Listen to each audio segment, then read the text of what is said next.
Yes, guys. Yes, people. Welcome back to Careful G. Welcome back to another. No, I was about to say match day vlog. I keep forgetting I'm not vlogging anymore. But yeah, guys, it's Chelsea 3, Aston Villa 0. I need to remember I'm back on the stream, but allow me. It was a very long night last night. Vata, you know about as well. Terry Komatsu's birthday. Big up Yeah, Terry if you're watching this as well. But yeah, what a night, what a day, what a game, what a performance. And what a stream we have lined up for you guys today. We're going to be discussing all things coming out of the match. I know there's going to be plenty of talking points, a lot of positives, some negatives, but plenty of things to discuss as well. New thing, we are going to let you guys know as well. We are doing a giveaway on this channel for the next month. You guys could be in a chance of winning this beautiful little home kit. All you guys need to do is just drop a super chat. Doesn't have to be any price tag, doesn't have to be any specific amount in general. If you guys want to be in with a chance of winning this, just drop a super chat so I can keep your name tuned in. We'll do a little lottery at the end of the month. So it's the 12th of September now. So the 12th of October, we're going to do a lottery, and the winner gets one of these. So if you guys want Andrew, it, you make sure you don't borrow someone's credit literally card. just You heard drop that a right? super chat, and you guys are in with a lottery and in with a chance of winning this. So guys, if you want a home shirt, you know what to do. But big up everyone that's locked in. Smash the like and subscribe button on your way in, as you guys already know. And yeah, let's just get into this. Fatter, bro. First off, how has the last 24 hours been for you, man? Because I know that It's was a been long off travel for you. It's been okay, man. It's been okay.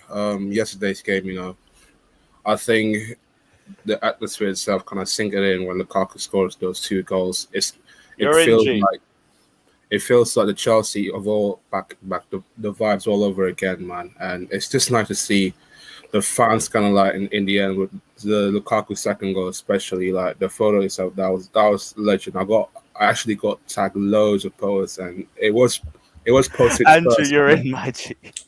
It Come was on. Chelsea. It was on the photo itself in the end though. It was on Chelsea's Instagram, but yeah, man. I just you know what? I just enjoyed the atmosphere last night. It was so different as well. 5:30 p.m. kickoff.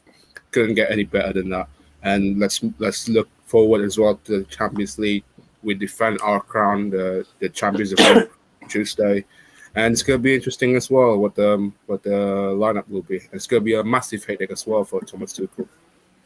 Yep, I can't wait for all the nice Zenit fans to come down to Stamford Bridge on Tuesday. I can't wait to see them. Big up Todd, big up Winter Surfer, big up Common You Blue TV. You guys are all in for the giveaway. Big up yourself. Much appreciate the kind words about the match day vlog too. Jesters, what are you telling me, bro? How's the last 24 hours been for you? Been brilliant. I started off my day very early in the morning, like 6 o'clock in the morning. I got to watch Crystal Palace do the Spurs. I mean, that was just. Oh yeah, that's Yeah. also why we're wearing the third kit. We got to pay homage to our fellow Londoners. Come on, boys. That was a violation right there. That was dropped to Soap FC. So that was beautiful. And then, of course, I don't understand why you had to have every other game on at one time. So it's kind of hard to. But I watched Man City Leicester. Man City has not been impressive this year. They just squeaked by Leicester City, and so we got to see that. And then, of course, we came to the Chelsea, man, and we didn't play very well, but we bagged 3 goals, kept a clean sheet, and if you can do that when you're not playing well, that's the sign of a champion. So I got to see everything I wanted to see. We're going to have games where it's just not all good. And if we can end up with points out of those games, like we did at Liverpool, like we did yesterday, then you have a really serious case of winning the league. Damn right, guys. I see all you guys as well. David Shadipe saying, hand me the shirt, please. Luke and Sosa D, you guys are all in for the giveaway as well. We're going to be doing the final call on the 12th of October, and whoever gets picked out the lucky hat gets this home shirt. So guys, again, if you guys want to be in with a chance of winning this shirt, any super chat gets your name in there. Doesn't have to be a specific amount. I'm not going to pull too much out of you, anything like that. I just need something to guarantee that your name is in there. So just any super chat and you guys are in. Andrew, what are you telling me, bro? Other than getting yourself into the giveaway as always, how's the last 24 hours been, my G?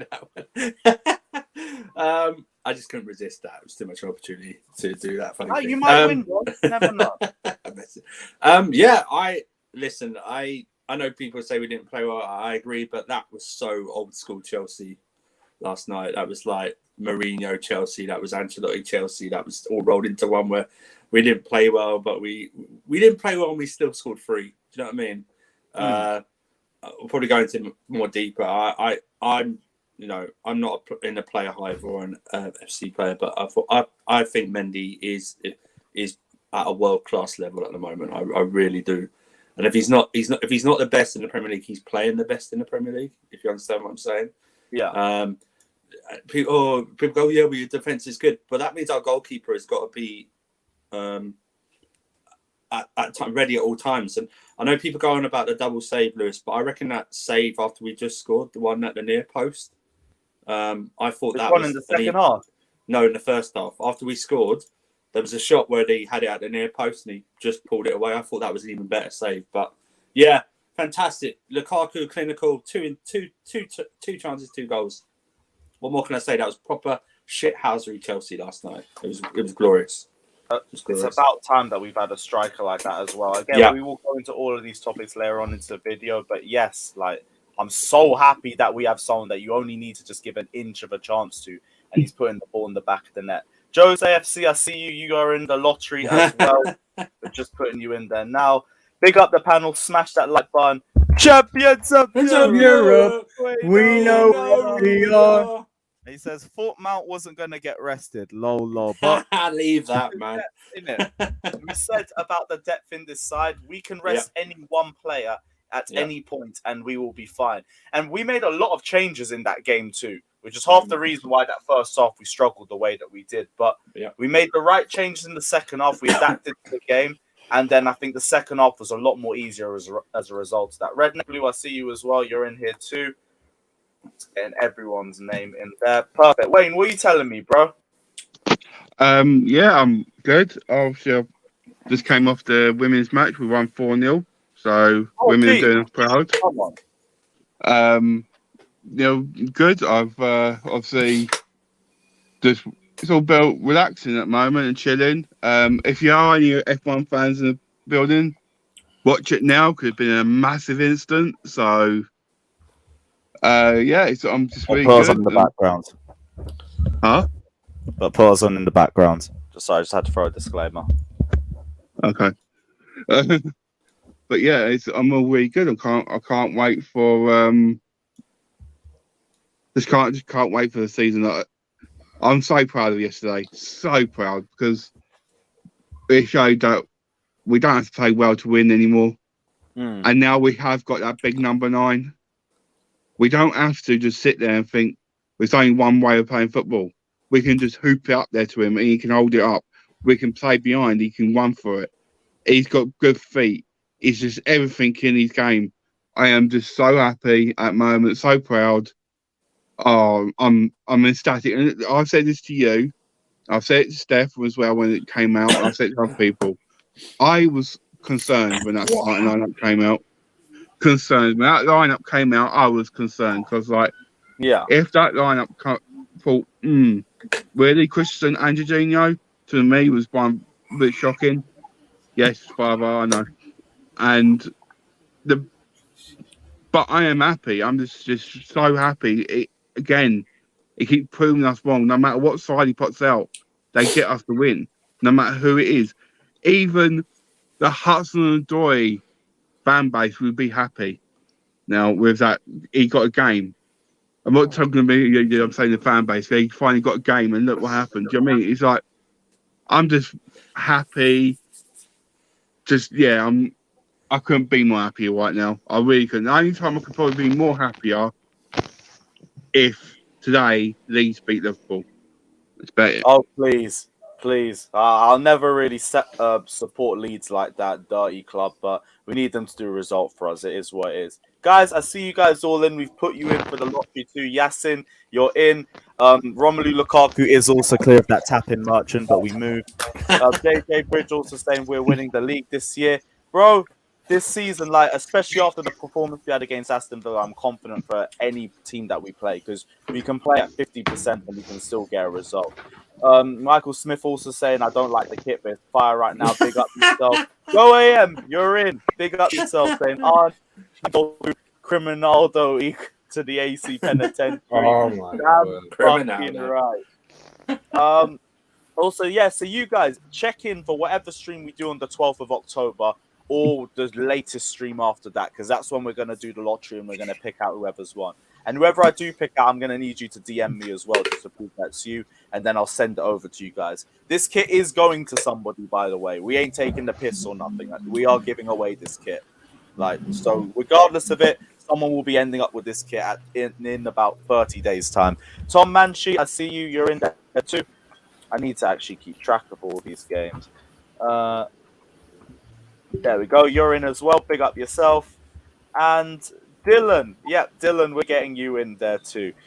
First thing, we'll talk about the lineup and we'll just get all the Saul conversation out of it, because the first thing I want to say, for the majority of the fan base, I actually think they handled his debut pretty well. Like, for them, I expected him to get so much slander after that first half. And granted, he did get a little bit. It's what you expect. There's going to be parts of the fan base that are just reactionary like that. But I think there was an understanding for a decent majority of the fan base that, all right, cool, he clearly needs more time to adjust. We clearly rushed him into the squad a little bit. And that's part of the reason why he played so poorly in that game. He really looked out of touch. And it just looks like it's an adjustment period for him. And it was clear just off the way that he was playing. He was forced into the team, definitely at the wrong time.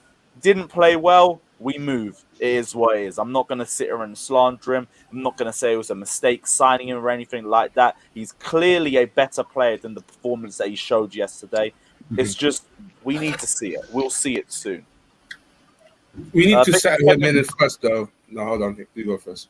Yeah, sorry. We'll get all you guys want to get involved. I didn't expect it to be this much. Kevin Fraser saying, Super champions of Europe. We know what we are in. Big up, G. Josh, you're also in as well, saying, Wayne, the Cho fans were happy to see him in the lineup until they saw him play.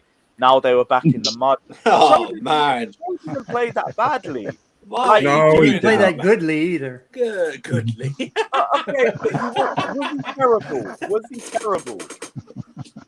He wasn't good. I'm going to you first. Was he terrible? He wasn't good. See you in 45 minutes after so look, he didn't do anything to cost us a goal or an attempt on goal, other than there was times he didn't track his runner. So you can't say he didn't have a Saul performance. But he didn't do enough to say, I need to be starting game in, game out. I need more game time. He didn't do anything to tell Thomas Tuchel, hey, you need to pick me more. And that's what you're looking for in that instance, is for him to say, hey, coach, look what I did. I need more time. Or don't put me in the same position anymore. Well, he played both. He played his favorite position, right? He played on the left and did nothing there. So you can say, well, it's harsh because he played right wing back, but as much as I don't like Cho, I will not judge him on that left side when he put him in a favorite position only for 10 minutes. Yeah, but he didn't have enough time. You can't continue to give enough time. You can't continue to give him excuses. I'm not giving him excuses. At some point in time, you have to say, you've got to perform. When you're on the pitch, wherever you're on the pitch, you have to play and show why you should get more game time. And if it's that right wing back, then you've got to show out. Agree. So he just has to do that, and he didn't. And so where he wasn't terrible, he wasn't good. He didn't affect the game. He did the same thing he always does. On the ball, I thought he looked dangerous on the right-hand side. I thought defensively, he should put some crosses. Defensively, I thought he did struggle with the overlap at times. Like, I can give you that at the very least. But going forward, granted, he wasn't one of the man of the matches or anything, but I don't think he had a bad performance. Well, I feel like you're expecting more. You're expecting more from him based on what the Cho stands say. No, I'm expecting you to take your opportunity and grasp it and do something with it. and he didn't.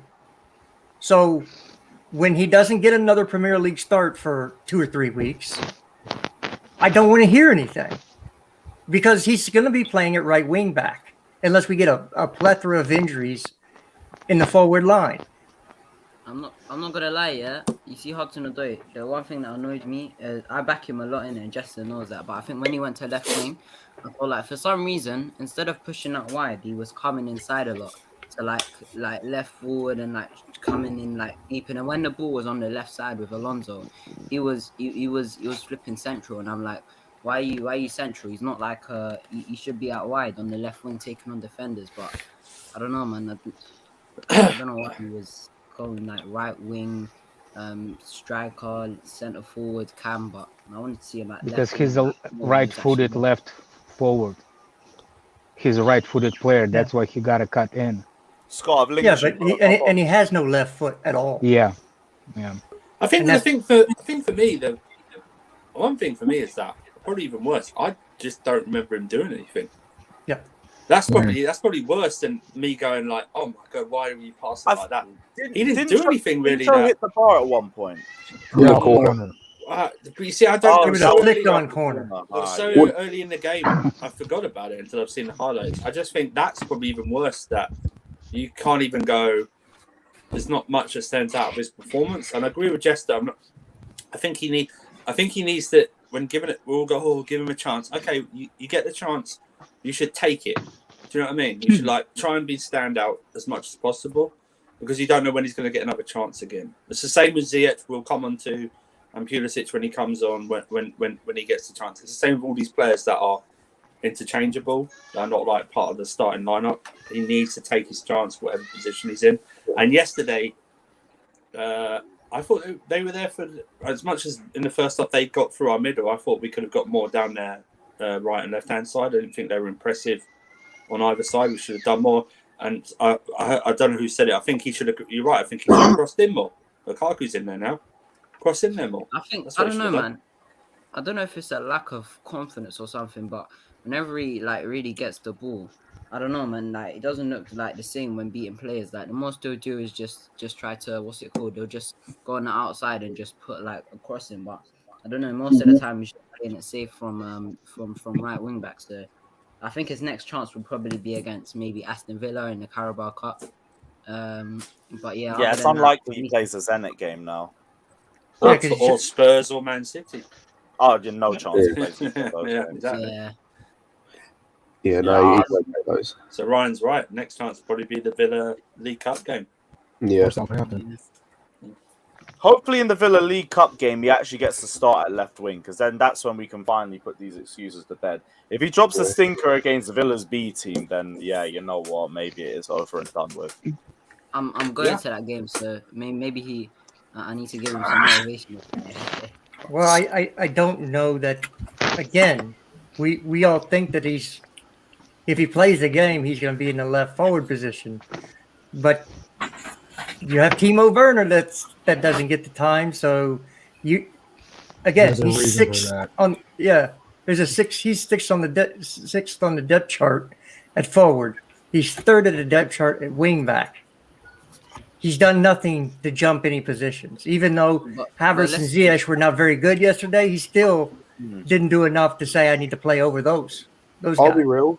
I actually don't think apart from Saul anyone was poor. Like. I think there was people that didn't do much, but I don't think that means they were poor. Like Ziyech, for me, he didn't affect the game much, but what I saw from him is what I constantly hear Mount does off the ball all the time. So his off the ball work I thought was good, but on the ball he didn't affect the game. To be fair, Ziyech did press well. I'll give him that. Yeah, he dropped back second half. I did notice that he was helping out. So even though on the ball and going like he didn't affect it much, off the ball he was good, and I think that was a case of a few players where they didn't affect the game on the ball too much, but off the ball they were actually quite good. And so I think apart from Saul, I don't think anyone was particularly bad. I think that's down to Aston Villa. Thiago was also very good as well. I think with Kai Havertz, I don't think he was terrible. I just think we expect a lot more from him, especially. No, he was tired, Lewis. He was tired. But he looked tired. He looked exhausted. From about 4 days ago, allegedly. that's fair, but that's what I mean. Like having a higher expectation, but also judging that they didn't have a bad game is, I think, fair. Like, 'cause I don't think any of them, apart from Saul, had a bad game, but we just expect more because we know what they can do. We know what they can deliver. Dylan saying Cho and Mount hate is pathetic at this point. No one's really saying hate on any of them. No. Like with Cho, we're literally personal. talking about the performance, and yeah, he was okay. Like, he was good. I don't think he was great. I don't think he was one of our man of the matches. He definitely wasn't one of our worst players either. But I don't recall a big highlight from him during the match. There wasn't really any standout points from him or anything. There was a few decent take-ons. I feel like he handled himself decently against the Aston Villa defense, but just didn't really stand out or shine for me or have any big points in the game. And it just is what it is. But he won one of our worst players. Like, I think Havertz was worse, Ziyech was worse. I think Saul was definitely worse, but he was there, really. Whoa. Go back to Saul thing. I just think he had to adapt to this league. You know that, right? Yeah, he just had to adapt, and we're all giving him the disclaimer for that, but he was still the worst player on the pitch. I can't remember who it was on Twitter. Someone tweeted out, and I agree, where the stuff he actually tried and wanted to do was good. It's just he needed to do it so much quicker. Yeah, you could see he was just... What he wanted to do was the right idea, but his reaction time wasn't the same. For me, I didn't agree with saying him and... Big up there.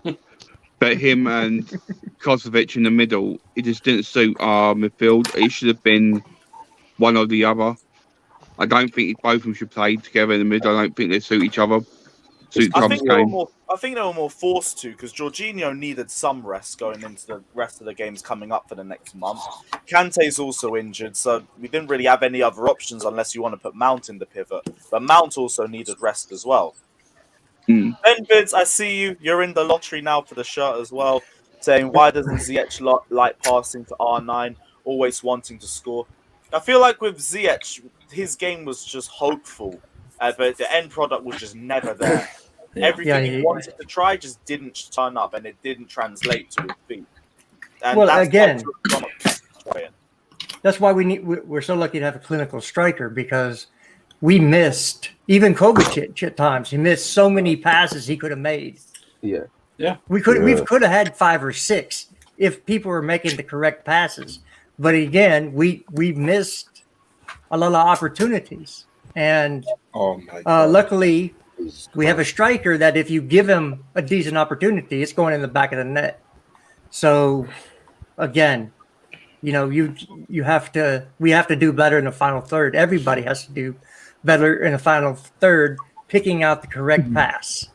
And if once we see us do that, you're going to see us drop a 5 or 6 on somebody. And we're talking about a good team at full strength will do it, because we have so much more quality in our team than most teams do. Even the good teams, we have such quality in that attack that we should be able to drop 5 or 6 on a good team. Yeah, I'm not criticizing Alonso, but like there were like so many good balls like played his way, and like he just couldn't like reach it because of his speed. So like with Chilwell coming back in, then we would like automatically create more chances. Chilwell come back in, because he hasn't played a minute. Zenit. Yeah, he plays against Zenit now. Yeah, but is it a case now that he's just our number 2? Because that's the way it's looking. Like, bro, he hasn't played a minute this season. Like, we brought players in who have been on international duty for the majority of the summer, except for Ben Chilwell. I think this is a case of somewhat like, I don't know who's mentioned it before, but when we talked about the midfield and we talked about how no one is really fourth choice, it's just everyone's in the rotation. I think it's the same at wing back. We've all agreed to that, Scott. Say again? Nah, I do think we've all agreed to that, the rotational thing that you said. Yeah, no, but that's what I'm saying at wing back, where it's a case of Chilwell wasn't available at the start of the season because of the fact he hadn't trained that much due to being at the Euros, and Alonso had a good start to the season. This is the first average game he's had. And I say Liverpool was way worse. I don't think Liverpool was that bad. I don't think it was that against Liverpool. One mistake. Yeah, Liverpool, I don't think that's much wrong. Apart from the one mistake, which fair enough. I don't think he was that bad. I'd say this was at least as bad or worse. And then we can see if Chilwell doesn't come in now, then there's an argument that he's second choice. But up until this point, Alonso was playing well, so there was no point taking him out of the team. If it's not broke, don't fix it. I might just have a Chilwell bias, and I really want to see him play. That could be it. Also, how's my mic? Is brand new. How is it? You're kind of crackly. Crackling a little bit, not too much. Just a little bit. You're taking the plastic off. Fuck's sake. But yeah, I feel like that's most of the negative sides out of it. We can at least talk a bit more positive now. And let's start with the defense, because the defense had so much pressure put on them in the first half. There was so many turnovers in the attacking third of the pitch, in the midfield as well. Every single time they handled it, though. Like Thiago Silva, this was his first start of the season, and he's been playing like he's played every game this season. Positioning on point. Every single time there was a counter-attack, he snuffed it out in a minute. And it was just fucking ridiculous from him. I'm not sure whose mic that was. Interception. Mike is out. No. No one could tell me he's not in the top 3 centre-backs in the league. At least. No one can tell me he's Has not. to be, and he's not number 3. Yo, he's second behind. Nah, I'd argue He I'd could be make first. of Van Dijk because he does. Thiago start with Silva the is voice? on Van Dijk's level. Like, I don't want people to tell me otherwise. Yeah. we can't And just he's throw got Van Dijk in longevity there on him though. as well. He hasn't yet At been this tested. age, he's fucking playing like this is ridiculous. I expect him to come back a lot slower, but as always, he comes in and he just plays like the same old Thiago Silva, just absolutely balls out. Trevor Chalobah and Rudiger, got to give props to them as well. It wasn't just a Thiago Silva show. The entire defense was amazing. And then you've got Edouard Mendy as well, who literally needs to start getting more praise on his name. People don't talk about him enough. Yeah, I don't know who it was on the left, but like that left, Alonso and Rudiger were looking kind of shaky. No, Rudiger looks fine. I think it was Alonso that just looked a bit iffy. But Alonso always has a habit of getting caught out every now and then. Rudiger always handles it though, and his job is usually to cover for Marcos Alonso when he goes further forward anyway. So he's always stuck in a little bit of an overload in itself. So he can look like he gets caught out at times, but I thought he coped with the pressure pretty well. Oh my god! It's because we had the exposed midfield. That's why we have the exposed midfield. That's why they could go on the left real quick. Yeah. To be fair, I was just about to say on that point about the left side of the defence. I was about to say the only thing I didn't like about our defence, I felt as though Chalobah was leaving a massive gap between him and Silva, which Watkins was exploiting so much. That's the only thing I didn't like about our defence. Yeah, but he fixed up, and then he had to go to the right side for Rudiger, and Rudiger didn't lock him up. But true, Oh, but that, yeah, I can't lie. Your mic is still doing a bit. That of was that. mad. I think it's the first time that Silva and Chalobah played together though. So it might just... Well, again, I don't think you can blame the defense. I think most people don't understand that the midfield has a lot to do with how the defense plays. Our midfield in the first half was 100% was bad. The wing backs didn't help the defense out. Either side didn't help the defense out very well. So that's what happens when you have total attacking from your wing backs and no defense. You put a lot of onus on the outside center backs to cover all that space. And I think Chalobah and Rudiger did a very, very good job, given the fact that they were put in positions they shouldn't have been. So yeah, they had like the starts at the end of the game. They had like 12 corners, and we had only 4. Like that was like because like the first half, they just they had hella corners and hella set pieces as well. There was because so we kept many giving giving the ball away. yeah, It wasn't even just that. They had the most. So there was a stat that came on during the game. That was the most amount of shots they'd taken, and this was about 60, 70 minutes in any game so far, I think, since they've been promoted. Or something I've never seen Mendy pull off so many saves before. He's normally quiet because like our defense is so good. But hopefully it finally gives him the respect that he deserves, because he is up there with the best goalkeepers in the league, and people don't talk about it because back free tax and he's got a great defense in front of him. And I've said this on my fan cam yesterday, I've said this numerous times. If that makes Mendy worse for goalkeeper, then Petr Cech wasn't a great goalkeeper, because he had John Terry and Carvalho and Ivanovic in front of him. And you know how stupid that statement sounds. So what's with Edouard Mendy? Yeah, that goes against Liverpool fans. That goes against Liverpool fans, what they say about Alisson. That goes against City fans, what they say against Edison, because they had great defence. Based on that whole argument, when you're playing for a big team like Chelsea, you have to concentrate a lot more, because like we dominate possession. Like other keepers, they're used to always making saves. You know what I mean? But with Edouard Mendy, he's probably playing it out from the back, and then there might be that one moment where he has to concentrate and make that big save, and that's why I have to respect the top goalkeepers, because like they have to concentrate a lot more than the other one. Based on that argument, Martinez is the best goalkeeper in the league. Then, based on that argument, I guess Oblak is overrated too, because Simeone. Yeah, and it's like you have to then discount Van der Sar, Schmeichel, Alisson, as we mentioned, Edison. You have to discount who else has been great goalkeeper in the past. You have to discount all that, like Navas has done. The only one that probably gets some credit is De Gea, because he's had some shit defenses in front of him. Exactly. Right. Your goalkeeper's only as good as your defense. Look, no goalkeeper, if facing a certain number of shots on target and from a certain distance, is going to look good. So you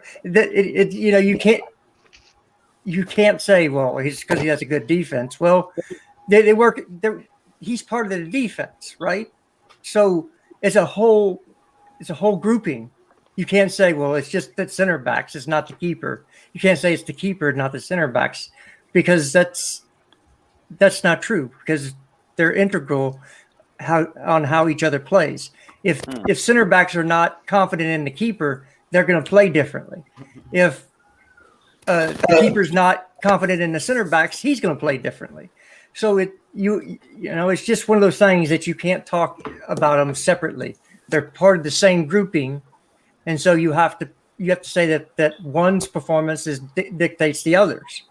So yeah, every good keeper is going to have a good defense in front of him historically. Exactly. It is what it is. Yeah, I want to go to Super Chat as well, just to say, guys, Chester is not a Pulisic stan. Like, we make this clear, like, in nearly every other stream and everything. And it is just a bit of generalization just because he's American, but he's not a Pulisic stan. Like, I get it. Like, he has a massive thing against Cho in the Cho stands, and that is what it is. Chohos. He's also Chohos. Oh my gosh, that's the new one. Fucking hell. That's actually a semi-decent name. That's extreme Cho stands, not the general people who just support Cho, just the extreme ones. There's no agenda against Cho. I feel like we've been very objective with the way that he played yesterday. He didn't stand out. I don't see any big standout moments from Hudson-Odoi's performance yesterday. He was good. Like, I think he had a good performance. He was all right. He took on players well. That was it. This doesn't mean that we're slandering Cho or anything like that. Does anyone here think Cho had a man of the match performance? No. It was an average. In the comment section, let me know why, but I don't see that either. That doesn't mean it's an agenda. Like, there's no agenda against Hudson-Odoi, not from anybody here. Big up Amy also saying, shout out to the panel, salute from France. You're into the thing as well.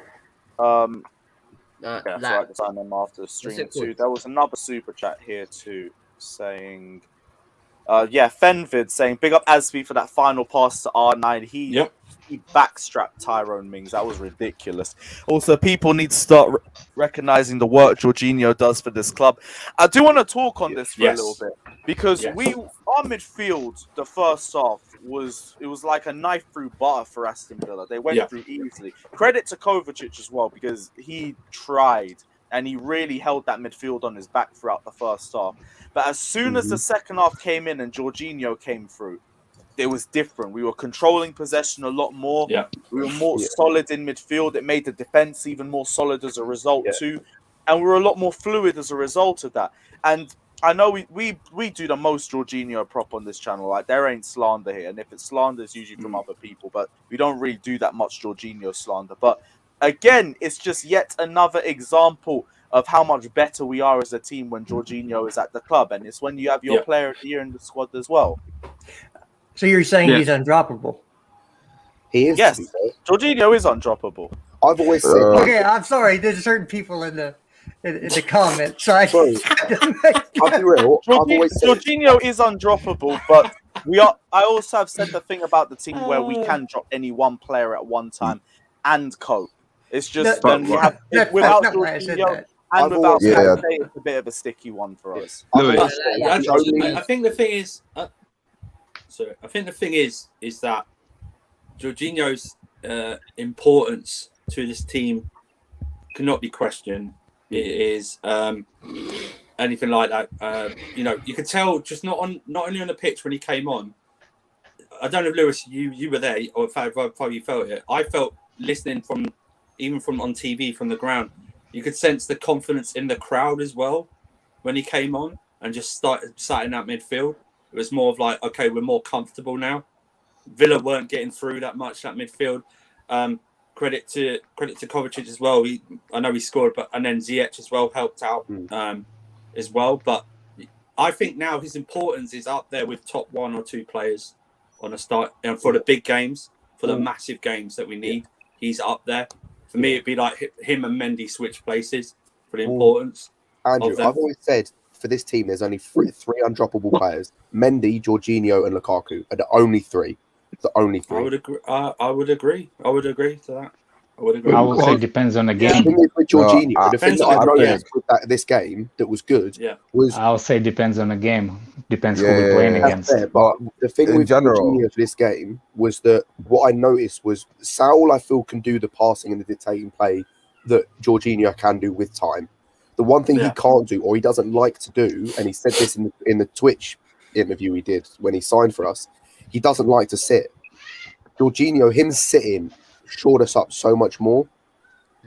And that's the thing. Let me add Kante to that list. Sorry for the big Kante. I don't even No. I could hear people saying N'Golo Kante, but I think we can play Jorginho, Kovacic, and Jorginho Kante, and we would be solid in the match regardless. And even Jorginho, Saul. Respect to Kante, but I wouldn't put him there just yet. It's more Jorginho and whoever's next to him. Yeah. As long as we have Jorginho, I'm confident in the midfield. Did anybody notice? Can I say something about Saul's game yesterday? I know he played badly, but yesterday, did anybody notice like how familiar Saul was to the beginning of Jorginho's raid? Like when Jorginho first came, he kind of like half stepped back, like always get caught with the ball. Kind of like look like Jorginho in the beginning when he first came. Yeah, played for Chelsea. I feel like that as well. Yeah, you're right. And there was like one thing. I don't know if you ever played soccer like a little bit higher level than pickup games, but there's always noticed that the players that actually has brain and the ones that just have a little bit of like talent. Well, you can see in Saul's game yesterday, it's not that he got caught in a possession by not knowing what to do. He got caught in a possession when he was a little bit too slow. He did the right thing. He made the right runs. He made the right openings. He was just a little bit slow. So that's why I'm not going to criticize Saul on the yesterday game, because those kind of things you can adjust. If you're brainless and you don't know what to do and you get caught like Bakayoko does caught like in this wrong way, that's when you're going to start worrying. So Saul's game yesterday, for me personally, it was not something that I didn't expect, but I didn't expect it that much in the one half of the game. That's all I was going to say about Saul. Boy, there's some fraudulent activity going on in chat right now. Oh, my God. I rate that, Andrew. We're not having Andrew, we ain't having UV Johnny in the comments. No, if the guy won't come on the stream with me because he's got no minerals himself. If he wants to come on and debate, an actual debate, not get angry and start shouting and swearing at people when they don't agree with him, like he did on your stream the other day when Jester cooked him. If he wants to do that, that's absolutely fine. But we're allowed our opinions, okay? It's funny when someone goes against him, he takes all like offense, but he's allowed to do that in the chat, yeah? Just take it. Just take it, Johnny, yeah? I know you can't take it because you're a little man, baby child, all right? Otherwise, we're allowed our opinions like you're allowed your opinions. We're allowed to say what our opinions are. By the way, Johnny, opinions aren't facts. They're opinions. That's why they're called opinions. All right. But let's have a nice stress-free, nice Johnny, debate. if you want unlike to, when you're on, Johnny. Johnny, it's up to you. But if you want to hop on, I will send you the link. Hop you know, on, you're Johnny, if always you've got the welcome on balls. my I don't channel. think you've got the I balls. will say, I'm too ill to argue, so I'm gonna just mute myself. Yeah, jump on, Johnny. I'm far too ill to argue. It's up to you, bro. Like, I will send you the link if you want to. You know, you're always welcome on here, but he ain't got the balls, Lewis. So he ain't got the balls. Lewis, Monster asked him last night, and he said no. So he ain't got the balls. But jump on, Big up JJ Bridge saying, I'm a Chelsea fan and not players. I still like Chester. Alright, fair enough, at the very least. But I do want to say as well, just while we're here and we've got over 400, if you guys want to be involved with the chance to win a Chelsea home kit, just drop any super chat so I can put your name in the lottery for the end of the month. And this is the thing. I don't care. Just jump on. Go on, This Jeff, is what you saying? this is the thing. Johnny, is when you you ain't have, the man. You ain't about this life either, Johnny. Yeah. Go So- outside so, Tesco's with your tinfoil hat. Yeah, it's all good. when you have an Next, sorry, agenda Chester. for a certain player, and you put that above the team, you eventually get found out as a fraud, because there'll be a stretch. There'll be a game. There'll be a stretch of games where your player doesn't play and the team performs, and you have nothing to say at that point. No, we weren't brilliant yesterday, but we won 3-0, and your player didn't play. Yeah. So you're telling me that he's undroppable, but we won 3-0. Yeah. So obviously he is droppable. The thing that I want to know, if he came on, is what would Mount have added going forward on the ball if he'd have been on the team, on the pitch yesterday? Because I've already said, off the ball, Ziyech was as good as he is yesterday. Yeah. So you can't Mount give would me have done any what Ziyech. Mount would have content. done the job what Ziyech done, Scott. We know that. Mount would but have done. He that's does my that point. I want to brilliantly. know. He I want does to know that on the brilliantly. ball.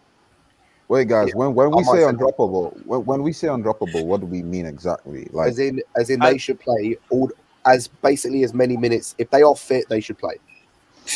yeah, but I'm not saying Mount is undroppable, but we all know he's going to play most minutes. So that's why I'm just asking. No, but there's a difference between.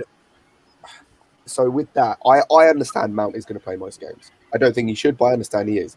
But I'm looking at it as if everyone was given a fair shot, as in who is actually undroppable. Those are the three I mentioned. I don't think Mount is undroppable because I think we've seen today. We still, as Chester said, still scored 3 goals. We still won. I think the thing is though, I feel like with Jorginho, I rate him a lot, but I feel like there could be games where we could like get away with like one-off games with like Kante or Saul or Kante or Kovacic. Of course there will be. You have to rest people. If we got a long season, you're gonna have to have rotation. So when players get tired and their legs are not there, they're able to come off the pitch, get a game to get their legs back, because you don't want a leggy player out there. That's the worst thing, because one, you'll get injuries to that player. Two, potentially they're going to drop a stinker and they're going to cost you a game. So you have to rotate your players. Good teams rotate their players. Tuchel will rotate more this year once he has everybody up to speed. Once Saul's up to speed, you'll see. I think the worst pivot you could probably have was what we saw yesterday, Saul and Kovacic, because they're more similar as players than a Jorginho or a Conte. So I think that if you had Jorginho running the show and Saul playing off Jorginho, it would have been a better first performance from him, because he wouldn't have been playing the Jorginho role, right?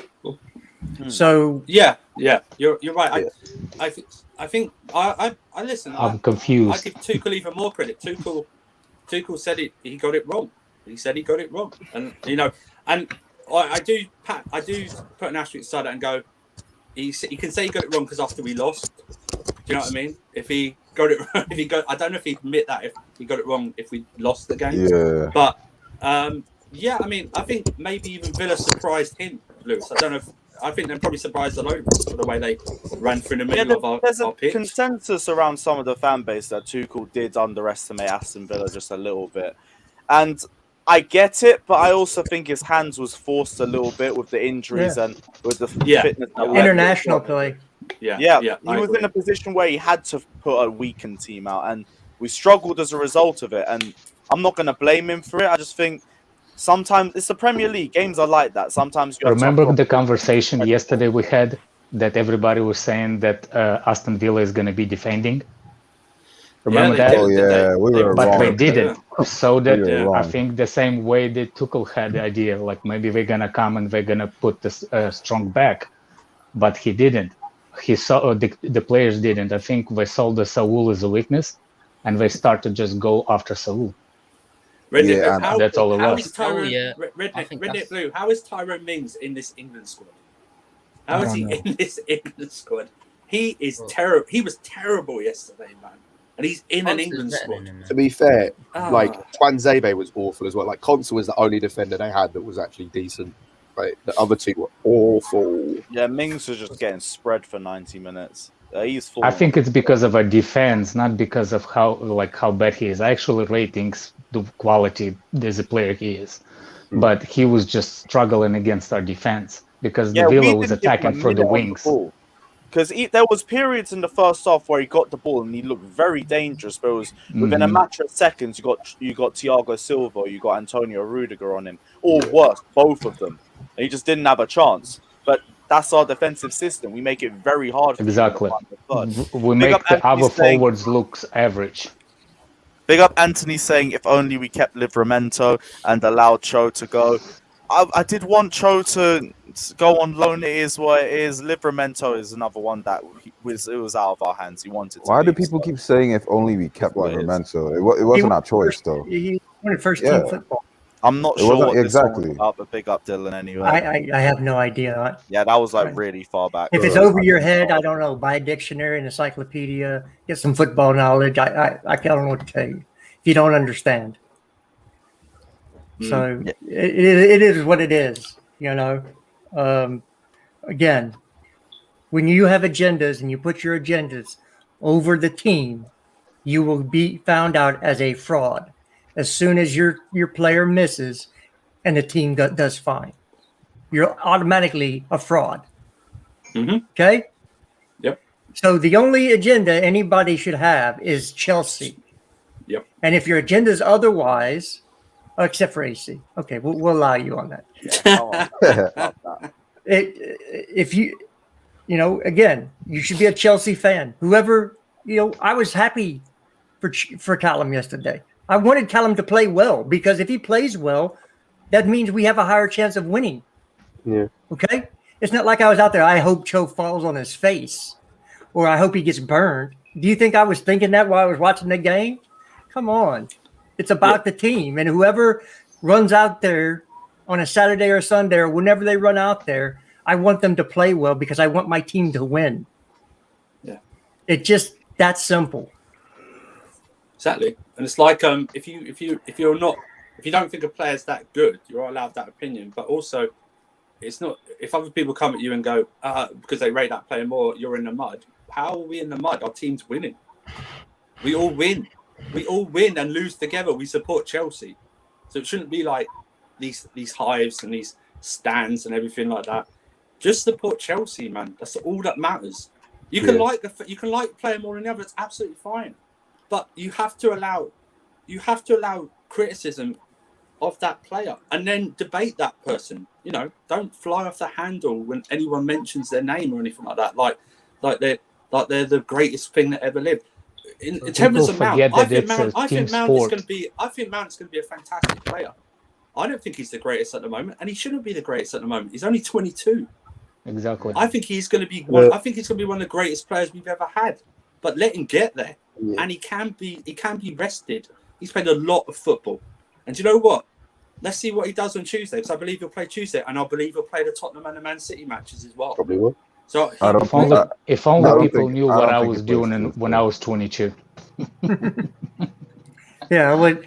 I was having my first kid at 22. I got married 22. So it is what it is. I was in lockdown at 22. You ended your life at 22 by getting married. Oh my God. Lockdown. Yeah. Somebody said like that. I've been married for 19 years. Bastards. Oh, man. Why did that man have to eat the bat? I'll never know, but it is what it is. Okay, Big up sure. Rappy saying lots of hate on this stream on Kova. I don't know if you mean the comment section, but definitely can't be the stream. We've been Look. praising Kova. He was one of our man of the matches. Oh, for I me, haven't he's seen not. a forward passing from Kovacic like that in years. I was I just think there I like, think Croatia sent us a different player back. That I is think they kept the real Kovacic and I thought he was cloned great him and sent somebody else back. I thought he was great offensively in the first half. He was still suspect defensively in the first half. We saw in that midfield. Ooh, I think he was more. Oh no, Yeah. he was good defending. Not as much as Saul. I'm just saying that because they still No. Even with Jorginho, he was still the beast. Even with Jorginho coming in. No, I agree. No, I agree. He played better. Honestly, I think Saul was wasn't the best at all yesterday, and I agree. But Yeah, there were still two of them in there patrolling that, and I agreed he played better. But maybe that's because him and Saul, they must have had one, maybe two training sessions before they've played together as well. Yeah. It's like we got to get these. Everyone's saying, "Oh, that means Kovacic and Saul can't play together." Give it time, man. Give it time. yeah. You know, they've had like one or two training sessions together, It's man. his Let's give it first time. flipping game, man. Come So on. my criticisms, my criticisms of Kovacic were he wasn't offensively inclined. You know, in the final third, he shot the bed, and that was because of what we saw for the 2 years he's been here. He didn't do that yesterday. He looked like a totally different player. Like I said, I was wondering if Croatia sent us a different player back, because that's not the Kovacic we've been seeing. If he plays like that, if you see more of that from him, look, my opinion will change on him. All I can tell you is up to that point, we haven't seen that. That is Kovacic's best game in our kit he has ever played. Yeah, might even actually against be, Arsenal, he created that goal for Lukaku with the ball over the top to Reece James. What's happened to your voice, man? It's got deeper and deeper every time. Is that your voice? For me? It's funny. For me? The tone. It's like, Maybe I'm just Optimus Prime. Say Optimus Prime. Say Optimus Prime. maybe I'm just closer to the mic. Oh, there you go. That's better, man. That's better. Sorry. It was just funny. It was just funny. I liked it. Can I give Timo Werner a little bit of prize yesterday? Did anybody notice him? of course. Did anybody notice how much of the third goal, how much he made that third goal actually for Lukaku? King run. The run he made on the inside and opened up that left side of the goal for Lukaku to shoot. He made that run, and that's why Werner is valuable on that team. That's the things that he did last season for us. Nobody, especially in Championship League. Okay. We already had like a little taster towards what the Lukaku and Werner partnership could be like in that game. The final 10 minutes, it was just Werner making runs to Lukaku the entire time, and the pair of them just opened up space for each other. And it pisses me off, the Ziyech with that left foot. Why he didn't break those lines with that pass and Yeah, Ziyech was poor in the final third yesterday. Did you see it passing Very accuracy? I think it was like 60% or something like that. He kept it. Yeah, it wasn't that great. But saying that, as bad as he was offensively, I thought second half defensively he did a job. He stopped. He was there. Stopped the run in midfield. Off the ball, he was good, and that's. I'm not saying he had a great game, but I just want when I hear other players get praised for their off the ball work, I want other players to then get praised for their definitely. Yeah. There should be more crosses, I thought, in the box. Or, you got Havertz and Lukaku there. Man. Yeah, or we don't praise anyone for their off the ball work, and we say if they have a bad game, they have a bad game. It has to be. You have to go both ways. Working hard off the ball is like the first thing you do in a Tom Super system. It shouldn't be praised, in my opinion. You didn't hear me, did you? Yeah, we did. Too much. Listen, I'm scared that my mic is really bad. No, it's good, man. It's good. No, talk, man. It's clear now. Talk. Yeah, sorry, man. So yeah, I've not really said anything much about yesterday's game. My man of the match was Mendy. That double save was incredible. That's the best save I think he's done in a Chelsea shirt. I thought Cho was lackluster as well. Marcus Alonso, I need him out the team. I have an agenda at this point. At least you admit it. At least the super chat here is more relevant to you then, because that ain't me. And Havertz did not have a great game, but listen, I'm not going to get on Havertz. He's got the second most important goal in our club's history. He's got a free hit every now. He looks tired. He looks so tired yesterday. Yeah, I don't think he'll start Tuesday. Yeah, he shouldn't. He shouldn't. Yeah, he shouldn't. Yeah. If he does, I will go after Tuchel for that. I will actually start slamming him because he needs the rest, man. Yeah, I think you see a full change front three, like potentially Mason Mount, Timo Werner, and who'd be on number 3? Now Pulisic won't be back in time. Nope. I'd start Lukaku. I'd go Could be Lukaku, Joe, Werner, and Mount.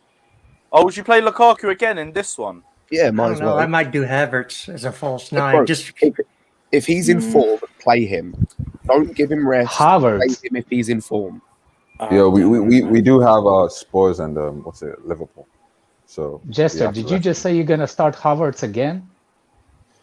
yeah, because Nah, can't be starting. Are you again. gonna put We've the already said double he's oxygen tired. tanks on his back because he needs something? He's I literally gonna play 3 games in a week. he didn't play a full match. He didn't play a full match the last Germany game. I'm just saying if Lukaku does have a I will not look. If people gonna Zenit is gonna be completely locked in the back, and they're gonna play a long ball. Sorry, but what's his name? Warner is not gonna. You can't put Warner in that team starting on Tuesday, because Warner is not creative. Warner's gonna run the lines. Zenit is not gonna have the lines. Zenit is gonna be deep in the back. So you're gonna need somebody that can actually trigger to get into the shooting position. And I think I will start Cho actually on his favorite position. That's what I would do. Zenit is going to be back, like completely Mourinho style back. Well, I understand what they play, but they're not quality. So I'm not worried about that. They don't have the quality. Who hasn't quality? Zenit. So we have a quality to defend. We not have a quality to go forward. Well, again, everybody's going to have to rest. And if Lukaku has a reoccurring thigh issue, you have to find games where you could set him down and let him rest. And yeah, against Villa game, not Zenit. What? Yeah. Nah, come on. We play Spurs in the weekend, you know. He has Is this weekend or next weekend? This No, weekend. this weekend. To be fair, it's a Tuesday to Sunday. Yeah. So you could potentially 5 play games. Lukaku for about 60 minutes. We have 5 subs in the Champions League as well. What Sub him was- off early, and he should be ready for Sunday. What was our Okay. biggest criticism of our front three last year in terms of like the team? It was that they didn't play that much together. It was always changing. So why, when someone's in form, do you want to take him out of the team to give him a rest? Just play him. Plus, all I'm saying Take is Roman you have Lukaku honest, is not I'm just did not scared about stay in the his national injury. duty as long as or our teams did, and the teams that are actually tired, the players that are actually tired, the ones that stay longer in European competition, like Mount, like Ziyech, not Ziyech, the other one. That's why. Anyway, Yeah, I'd start Lukaku now with the fixture list in mind. I think the Villa game in the Cup's a perfect time for us to rest him, but he can play both of those games. Yeah. I think the other two just Mount and Werner next to him, and we can move. I- Might be I- the first game we can both play together. I'll put Not- Werner Just, Lukaku just in be mine as well. prepared for the moment. If one of these players that you say we don't need to rest, if they pick up an injury, people are gonna go, "Well, why didn't Tuchel rest him?" Exactly. It's gonna happen. So you just wait for it. The thing with that is you can pick up an injury doing anything. I Rio understand. Ferdinand Practice. injured himself. Rio Ferdinand injured himself picking up a TV remote back in the day. Like you can injure yourself doing Yeah, fucking they'll anything. just be reactionary about it regardless. Like whatever Yeah, happens, they're going to say, "Well, why didn't Tuchel do this?" Like Why if Lukaku breaks his leg, that's not on him not being rested. That's him probably being on Alright, a rough you're challenge. Like it depends what the injury is. If it's a muscular injury, then fair enough. Then there is a little bit of cause for why wasn't he rested. But if it's an ACL, Achilles, broken leg. No, I get that. But what I'm saying is we has a known thigh issue. So, but he had that known thigh issue for a while, even before the Euros. Yeah, I understand it, but where do you give him rest in order for that thigh issue to not get worse? When he has to make a decision, hold on a second. If that thigh issue is the big thigh issue, which you don't know and I don't know, right. The only people that know, it's medical stuff. If let them decide, we can't decide. Does that make sense? So based on what we know, that thigh issue is not major because he's still playing. That's what I'm going off base. If he had a big thigh issue problems, that medical will have you know what, we need the surgery. But I don't think it's a big thigh issue. That's the situation. I don't think it's the big thigh issue. Okay. Like I said, that's our job here to prognosticate and give our opinions. I'm just saying, there is at some point you cannot play Lukaku every game. You're going to have to rest him. Big up, Sammy. Come on, G. Big up, Sammy, man. You just have to find those games where you can sit him down and say, look, in this match you're not going to play, just because even if he didn't have an injury concern, he's not going to play every game because legs will go, he won't be as effective. So all I'm asking is, when do you sit him down and say, this game you're not playing? Definitely not fourth game in the season. Okay, well, I'm just asking the question. Some game he's not going to play because you're going to give him a rest. So what games do you do that? And for me, you can do that in the lower Champions League games like a Zenit or a Malmo, because we should have the quality in our squad to beat those teams without him, or the cup games. But I think Aston Villa's a tougher game than Zenit. Ooh. Yeah, we don't underestimate those European Championship League teams.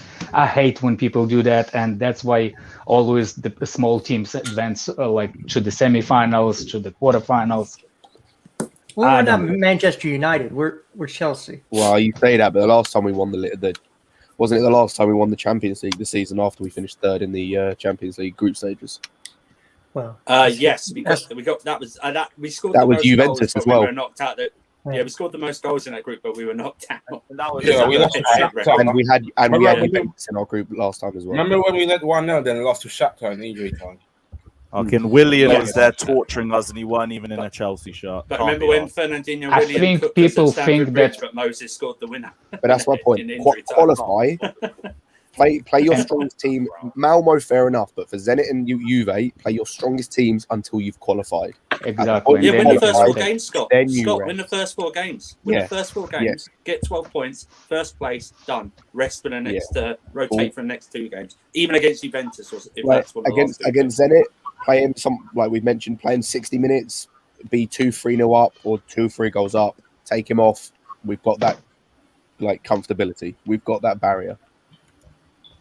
And people forget, for the striker, if you inform and you get substitute, man, for striker, it's all about the mental game for the striker. When Roman is scoring goals for fun now, don't stop him. What on earth is this spammers, man? What the hell that? Fucking I need to know who Flawless pissed off. No, it's just people want flawless attention. spammers. People just want attention. Oh, They no, didn't I get enough enjoy attention it, from their but mommy when they were young, or maybe they had an uncle that played with them too much in the wrong ways. I don't know. I mean, Come on. What? Come on. So they have to come on here and be twats. So, Oh my god. Any news on Kante though so far? Or is it just going to be a long time though? It'll probably be back for the Spurs game. I don't think they'll risk him against Zenit. So. Oh dear, bruv. Oh my gosh. Oh wait, guys, this on a one's not lighter sponsored, note- right? Right, Lewis. This one's not sponsored, so Jess is all right saying that. Oh yeah. I didn't say anything bad. There was no cuss words in that. This No, one is sponsored by Manscaped.com. If you guys want to get 20% off all your shopping, use the code ACHive. Yeah, it's a bit of a sticky one. But on a lighter note, if you guys do want to win this lovely Chelsea home kit, which is one of my favourite Chelsea home kits of all time. Just any super chat in the comment section gets in the lottery for this beautiful designed, amazingly designed Chelsea home kit. Right, we've got not one design on here. Is there two. A chance of any player signing that jersey? Maybe at Man City home, I might be able to get a few autographs on it. Ooh. Hold that for, because I might be able to get that sorted. What if we in that kit, Lewis? Lewis, what if you in that kit if we win the Champions League and the league? Would that mean that's the best kit we've ever had? Because we've won the Champions League and the league at the same time. Yeah, but the Champions League kit. No, what if we win the Club World Cup in it in a few months? Yeah. Club. Oh, by the way, so we got world European and English champions. Lewis, have you seen, by the way, that we call that the Thanos kit? That's what we call it, the Thanos kit. Go on, Scott. Have you seen that the Club World Cup's been moved, or is being moved? Have they confirmed where it's going to, though? I haven't seen it confirmed where it's being moved, but I know that it's definitely being moved. Wembley, hopefully. I think it's going to Qatar. Oh. I don't mind. Let's summer holiday. Nice cool conditions. Qatar's hot. Conditions. What's wrong with it? Nice cool conditions. Exactly. Well, it's going to be winter time, so. Yeah, I still think this should come to the United States. So. Why? Why? Really good, though. Yeah. Well, if you're going to send it to Qatar, why not States? Bro, we have to watch it 2 hours in the morning. Yeah, because the whole aim is for it to be in another continent. So I'd back it being in the US. What do you think Japan was going to be? Yeah. No. Is it 5 a.m.? No. I'm saying Japan, is it Qatar? It's not going to be in Qatar. I haven't heard the news. 12, and it was like 12 p.m. here. I think we're just guessing right now. 12 p.m., 11:30 a.m., something like that. I think it was really early in the morning, so it's gonna fuck up our schedule regardless. So I don't really care what country. I thought you're not an international fan. You said yesterday that you didn't like international. No, we're talking about the Club World Cup. Games. Oh, Club World. Oh my God. Yeah, not the World Cup. Yeah, not the World Cup. No, Club World Cup. Yeah. Club World Cup. Yeah, we don't know where it's going to be played. There's the first thing I've heard is it's going to go to Qatar. United States, definitely United States. I'll vote for that. Yeah. I mean, the money they would make would be a lot more than they'd make anywhere else. Let's go to Charlotte. Like, it wouldn't be 2 hours away from me. Charlotte, North Carolina. Yeah. North Kakalaki. It wouldn't be in Charlotte. It would probably be in LA, to be honest. No, just the 8-hour difference then. Yeah, 5-hour difference in East Coast. So I'd keep it on the East Coast. That's the least amount of time. So you could go. Plus, it's a big lockdown in LA. Yeah, you have to go to the States one with of no those. Lockdown. Yeah, you say that, but they did the All-Star game there. Do you lot reckon? With the closed doors on Tuesday. Yeah, no, but I'm saying they still did the All-Star game there, so they were like, in terms of the players and everyone traveling. Yeah, it's players. Yeah, that's not the same. Like, we're not gonna do it in lockdown state. I promise you that. We need fans. Screw it. Let's have it. Just in North Pole. You lot thinking that Saul will start on Tuesday? No. It's possible he will. I think he will, because Tuchel will want to give him another outing. It's very possible. Which could be the good actual. Because if he doesn't start, then when will he? Because we play Spurs, Man City, we play Villa again. I could see Jorginho Kovacic against Zenit, but to be honest. Well, again, Kovacic just went 90. Yeah, I think Kovacic. Yeah, but Kovacic comes off as one of the earlier subs. Yeah. Okay. Potentially, Jorginho comes off too, and you push Mason Mount a bit further back. Again, like I said, if you're in form, you play them. If someone's in form, play them. Otherwise, you're just killing all the momentum they have. Well, Kovacic continues it for me. I think Jorginho as well, because we can't have Saul start after that first performance. Yeah. Clearly, he needs to be eased in a little bit more. So I think a substitute appearance would be good for him, and then maybe start the Aston Villa League Cup match, and then that'll be a good game for him to try and get a bit further back into motion. But I wouldn't start him in the Zenit game. I think that would be way too risky. Where's 2012 when we got knocked out of the group stage, we fucked the first game against Juventus and we dropped the 2-0 lead.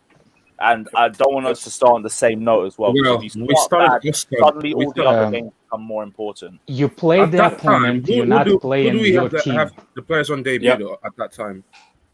Wait, Was do what people team? know? The Chelsea Juventus game when we drew 2-2. What was the Chelsea team? Yeah. It was from that the team. It debutant. would have been Czech, Ivanovic, Terry, David Luiz, Ashley Cole. You probably have Lampard and Ramirez in the pivot. You'd have Mazakar, so that would have been Mata, Oscar, and Hazard as the front three. I think that was Oscar's debut as well, and probably Torres up front. That would have been our team. I think But we dropped the 2-0 lead and we fucked ourselves from there.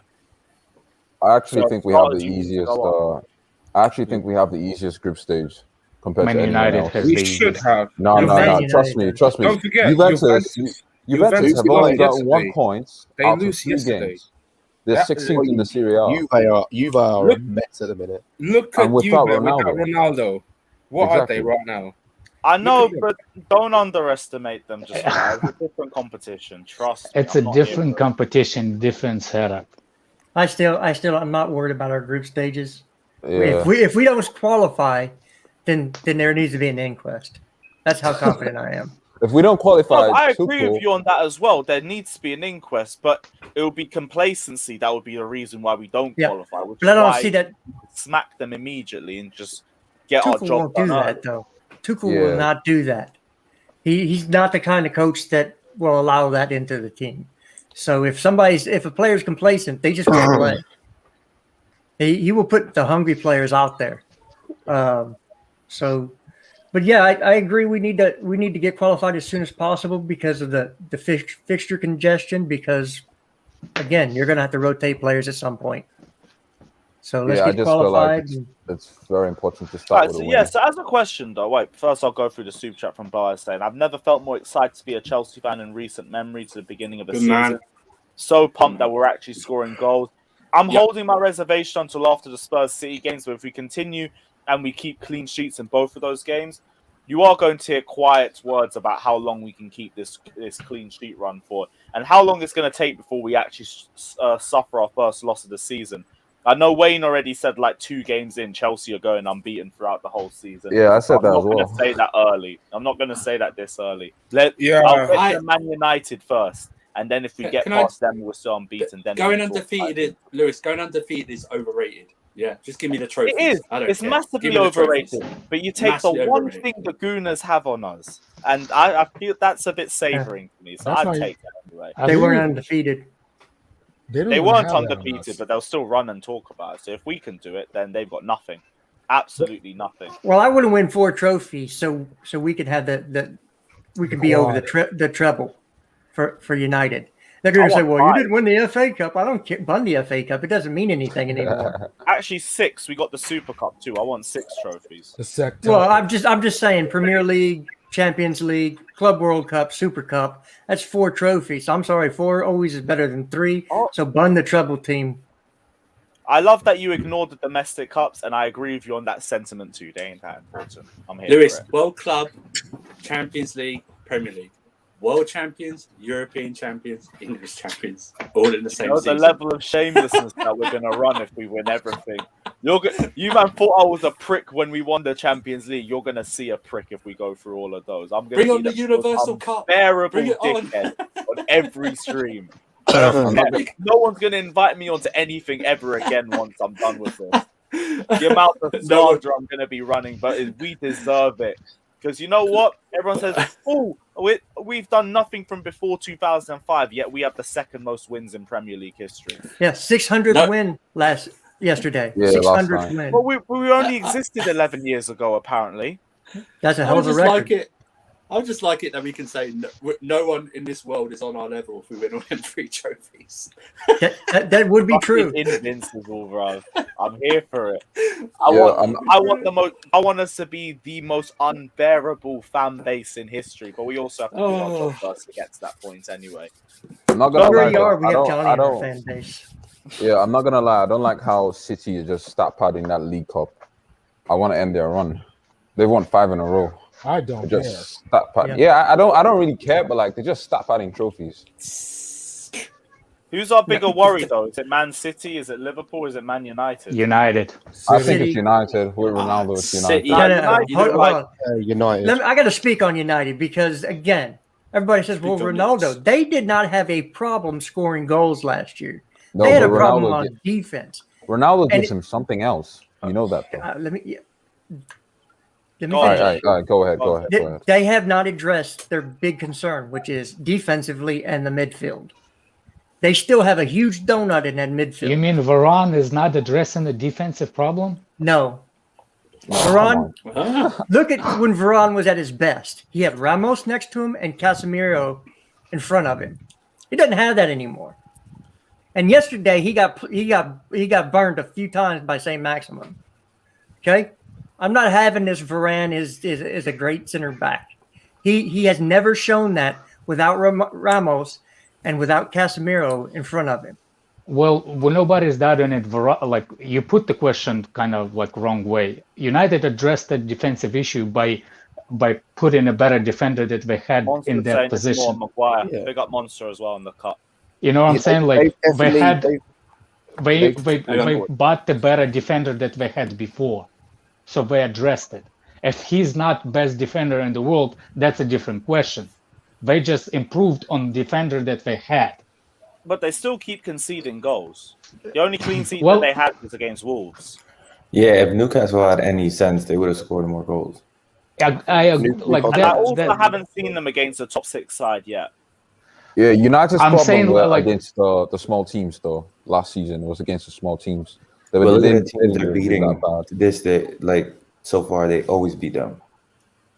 My thing with them was that they struggled against breaking low blocks. And Newcastle, to be fair, they played defensively, but I do think it's also Cristiano Ronaldo's debut, and with the atmosphere around Old It's a Trafford home game. as It's well, a it home pushed game. them. You Yeah, expect I'm not holding too much howlers. reservation just yet. Like, Ronaldo came in and literally just proved any of those age talks were a load of bollocks, and he is going to be a difference for Manchester United this season. I just don't see them as title contenders while they have Ole as manager. Yeah. There's no way Ole Gunnar Solskjaer wins the Premier League. The No reason way. why I think Manchester United is going to be better than City, because Man United have problem against the defensive team, but they scored. City had a problem against defensive teams early this season and offensive team like was Leicester yesterday. Leicester doesn't play deep, but they play through the ball, and they barely won yesterday. So City lost to Spurs, who was really defensively. Exactly. And City almost drew the game against a team that actually doesn't sit deep. That's why City is not on the top rank of winning in the season versus Man United. Man United was decent in the different positions. But if you look at last year, though, Man City started horribly. They're not going to have that do. luxury. They're not going to have that luxury this season, though. We know that. But they're not starting too terribly this season. I mean, they lost one game, but you got to remember KDB's not playing right now. Yeah, KDB's not playing right now. And look, everybody's going to struggle on the road this year more than last year because there's fans in the stadium, and it makes a difference. We've already seen it make a difference. Also, Stone's not playing. It's not going to be like an empty stadium where there's more. It's more like a neutral. It's going to be a fan base there, and unless you're Arsenal, which it doesn't really matter. Hey, we won yesterday. Yeah, against Norwich, 1-0. And they played bad as well. They truly played did. They really did. It was still shit. The luckiest goal, man. The goal. I still think it was offside, though. I still think it was offside. They're just not that good. Bless Ryan. Yeah, come on. Maybe, bro. See you around, bro. Yeah, for me, it's Manchester City that are going to be our biggest threat for the title this season. Man United will be around, but if Ronaldo takes Ole Gunnar Solskjaer to a Premier League title, then, in my opinion, the Messi-Ronaldo debate is dead. You're not joking when you said Man City. What? You're not joking. When you said Man City, you're not joking, right? Honestly, have you seen the way City play yesterday with that striker? Yeah. Yeah, but come on. That's what I'm saying. Like, it's like 4 games into the season. Like, they're gonna be able to go the distance regardless. Yeah, I also saw them. But all this talk about they and haven't they got played a Leicester striker. City too. they're one of the top 6 in my opinion. So it's going to be a tough game. Yeah, and it's at Leicester City too. It wasn't a home game. Yeah, exactly. Like, just because they struggle doesn't necessarily mean they're going to be dead. I'm Also, looking at what the consistent factor is going to be through the season. I think City win most of their games. I think Man United, Ollie holds them back. I think as well, you talk about, they haven't got a recognised striker in City. In the 4 games they've played, they've had 9 different goal scorers. Yeah. Them being without a striker is actually not as bad as it seems.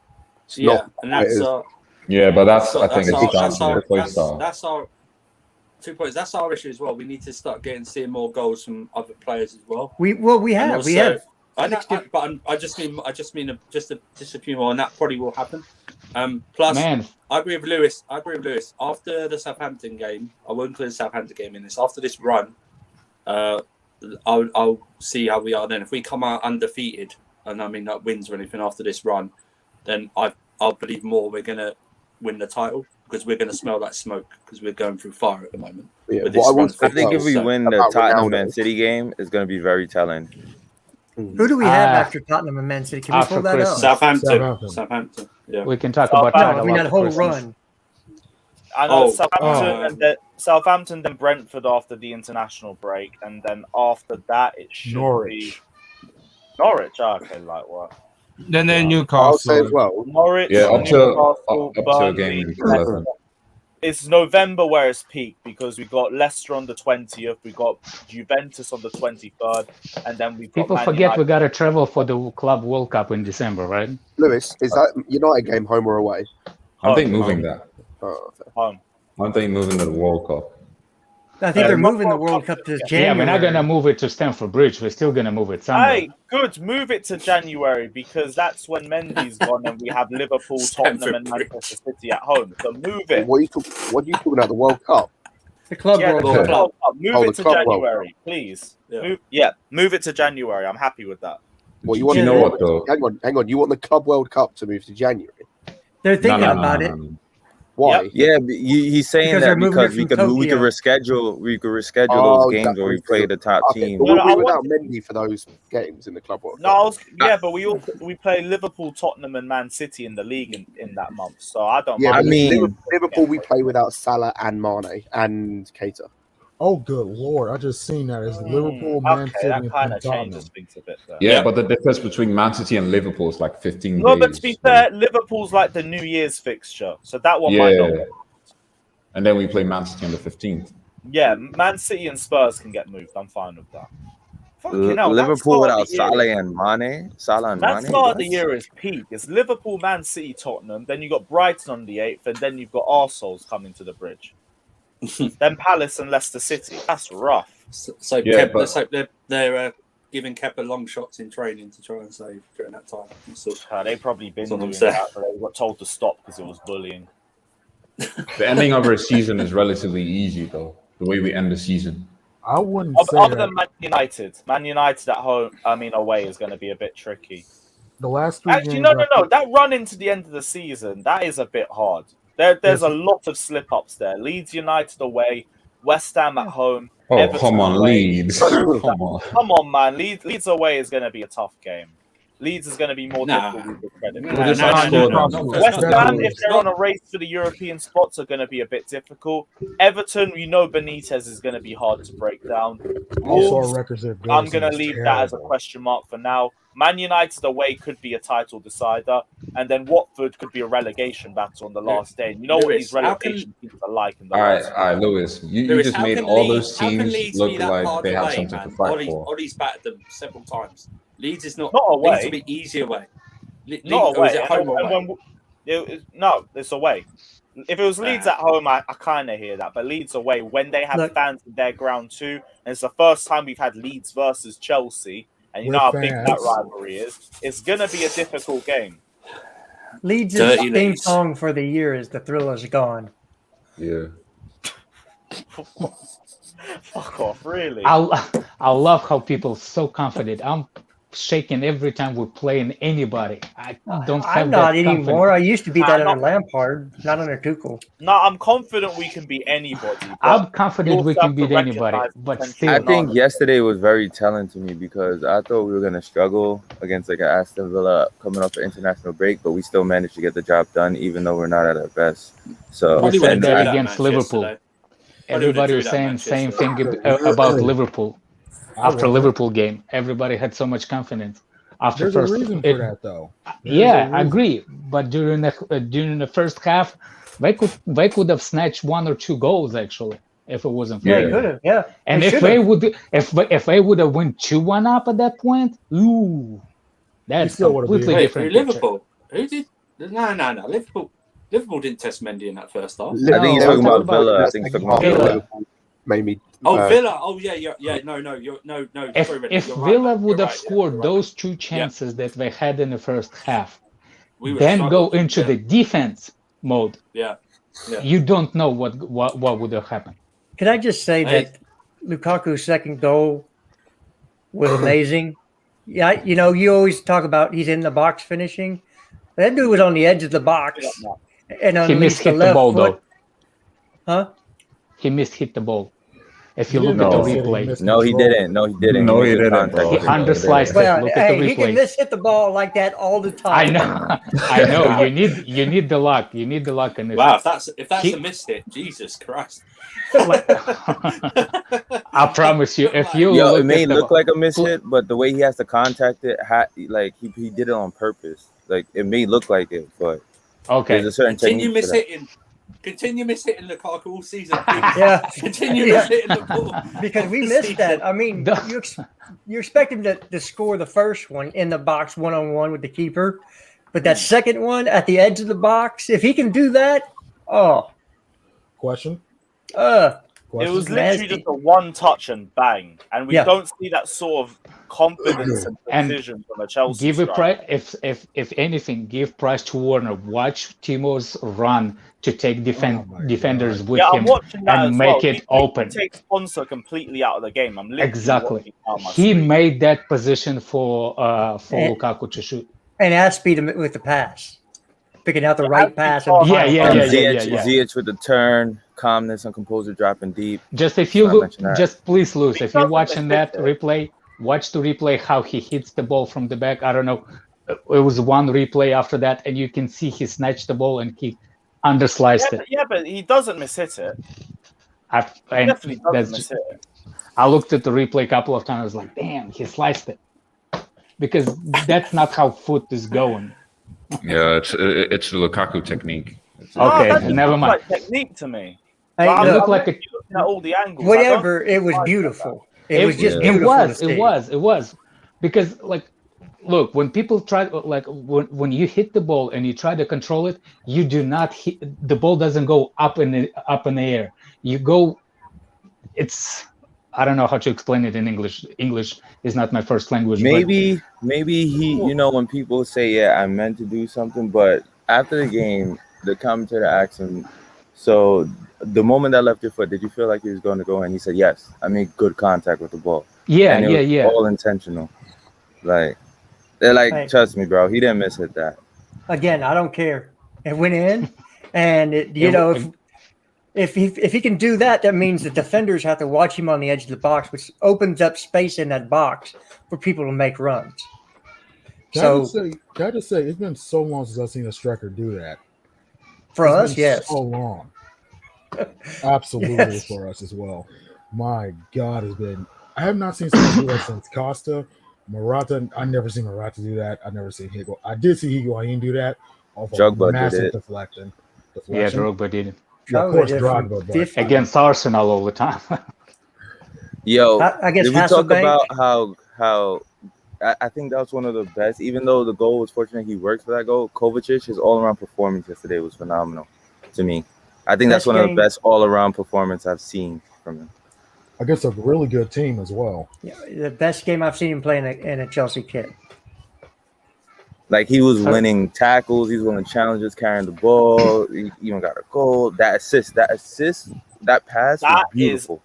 That's one of the most beautiful individual setups I've seen for a goal What? since Hazard. Forget the set. One an assist from the referee. That was beautiful. Backfield.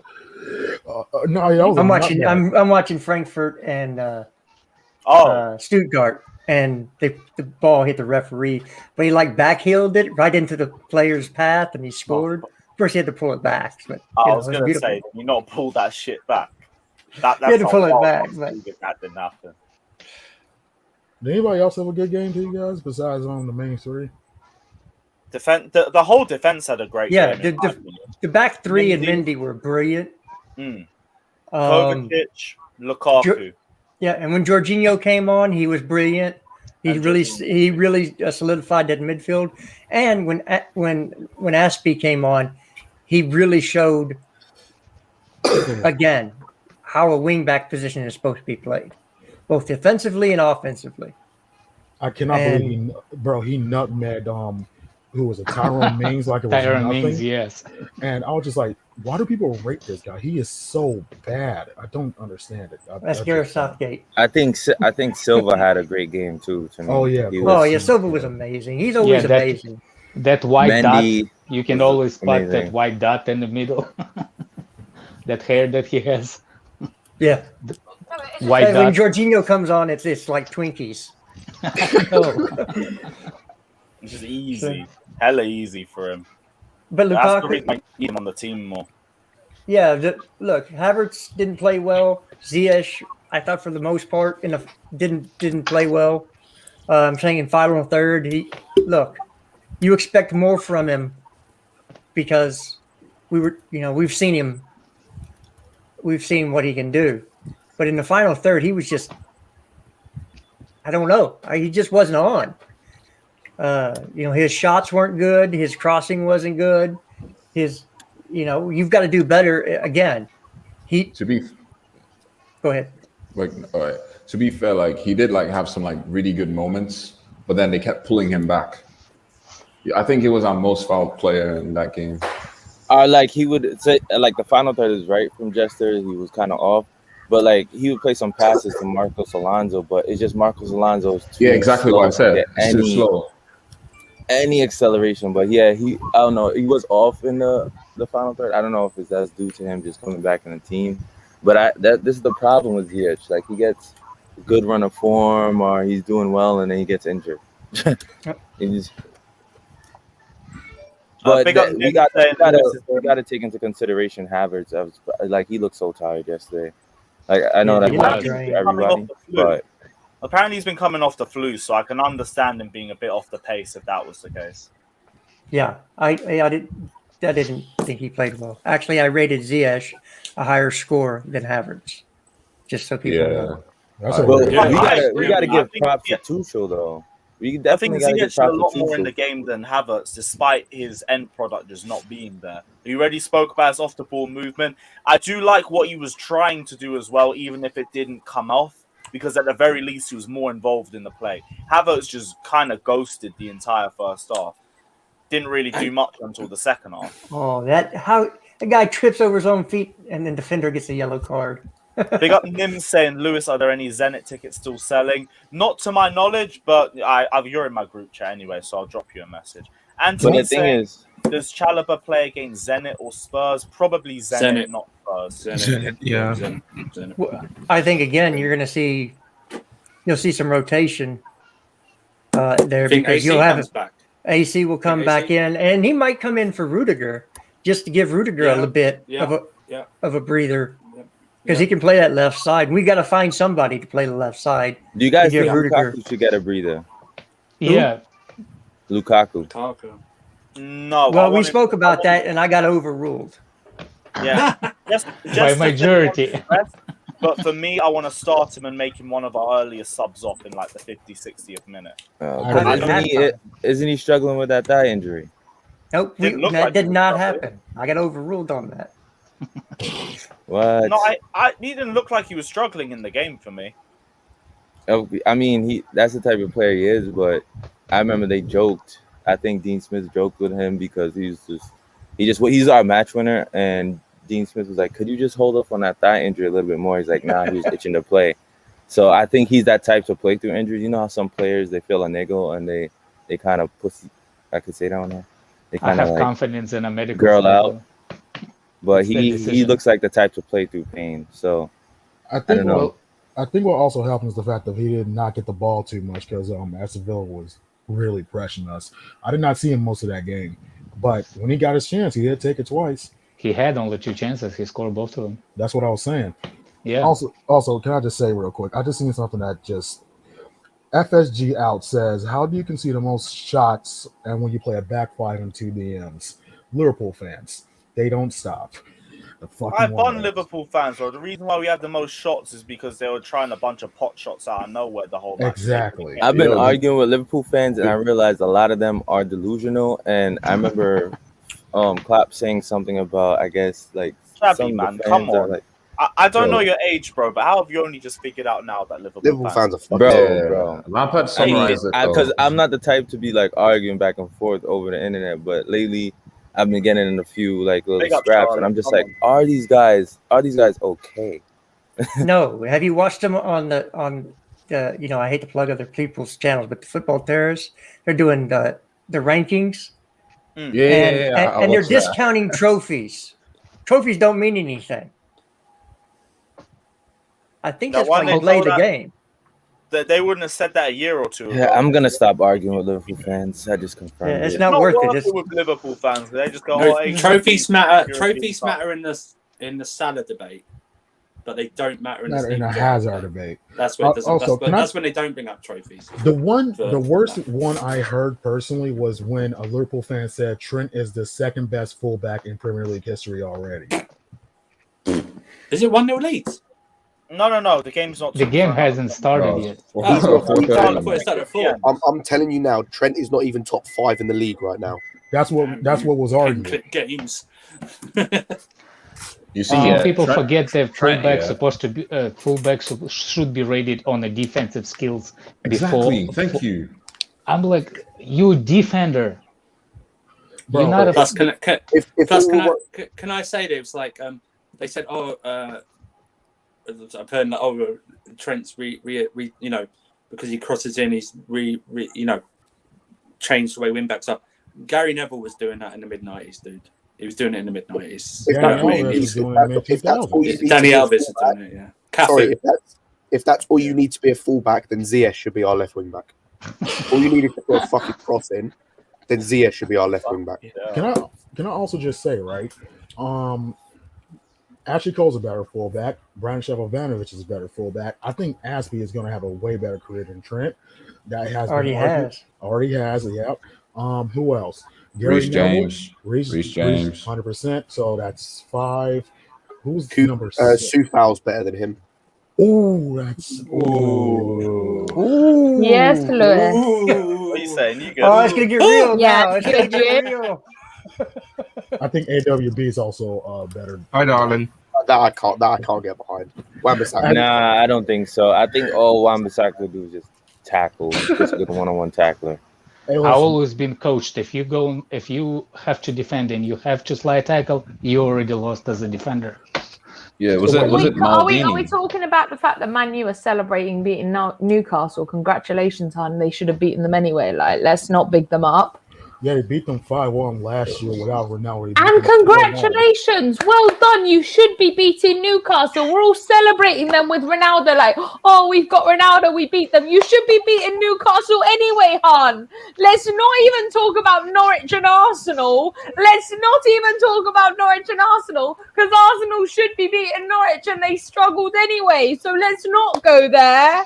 Like, yeah, get off your chest. Get off your chest. Okay, so let me just talk about Man U first. Man U are shite. It doesn't matter if you've got Ronaldo or not. You've got fucking shit ass McTominay and shit ass Fred as your midfield. The only decent midfield you've got is fucking Pogba, and then you've got Bruno Fernandes, and they think that Ronaldo's going to make a difference. Cool story. His first goal wasn't even that good. It was a fucking tap-in.